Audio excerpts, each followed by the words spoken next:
קשה להאמין שהדרמה המשפחתית הזאת מתרחשת במדינת ישראל. בית המשפט העליון מחייב אם אזרחית ישראלית שימצא לעצמה אורח חיים חרדי למסור את בנה המתגורר עמה על ידי אביו הנוצרי בבלגיה בתוך ימים ספורים. לוקחים לי עכשיו את החיים שלי הכל, אני לא יכולה עדיין לקלוט את זה, שיקחו אותו בכוח, לזרוק אותו במקום שהוא עזב לפני 5 שנים. אני לא קולטת את זה עדיין, אני בהלם. האם הכירה את האב בבלגיה במסגרת עבודתה כעיתונאית, התגרשה ממנו כעבור כמה שנים. על פי עדותה בעקבות אלימות חוזרת ונשנית שגילה כלפיה וכלפי הילד. מחשש שבית המשפט הבלגי יחייב אותה למשמורת משותפת עם האב, החליטה לחטוף את בנה והגיעה עמו לחפש מקלט בישראל. לקחתי מיכאל שהוא היה תינוק בידיים שלי, והיינו סוגרים אותנו באמבטיה, והוא היה שובר את הדלת, ואיך אומרים, השכנים שמעו את הכל ועדו על זה.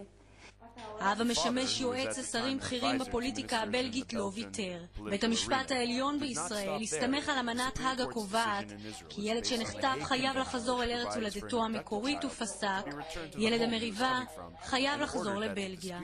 אנחנו נראה שמיים וארץ, כפי שאמרתי קודם. זה לא המקרה של יוסל לשוב מחר, זה מקרה שהוא יכול להיות הרבה יותר חמור מכל בחינה אפשרית. אז בשבילי בינתיים זה יותר מדי קשה.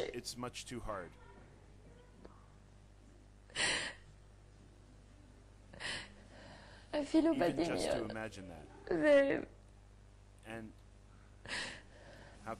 איך אומרים? עד הסוף, עד היום האחרון, אני מחפשת את הדלת. אני מחפשת את הדלת שיוציא אותו מהגיהנום הזה. סעיף קטן מבטל את אמנת האג. במקרה שיש חשש חמור שהחזרתו של הילד תחשוף אותו לנזק פיזי או פסיכולוגי, או אם יתברר כי הילד מתנגד להחזרתו. אני מעדיף להרוג את עצמי ללכת לשם. אני לא רוצה ללכת לשם. אני מפחד שהעיף אותי על דלת ואחר כך על קיר. את בקשתו של הילד שמע גם בית המשפט, אך בחר להתעלם. וכך נכתב בפסק הדין: אין בסיס לחשש כי ייגרם נזק נפשי לקטין. השארתו בארץ תהיה פרס לחטיפה בידי האם. אין בשיקולי דת ולאום כדי להטות את הכף נגד החזרת הקטין לבלגיה, זאת אף שסיגל לעצמו אורח חיים חרדי. איזה מרגיש שמישהו אחר קובע לך מה יהיה לך? לא טוב בכלל, לא טוב, מעצבן מאוד. It's very annoying. ואני חושב שלמישהו יש זכות לעשות את זה? לא.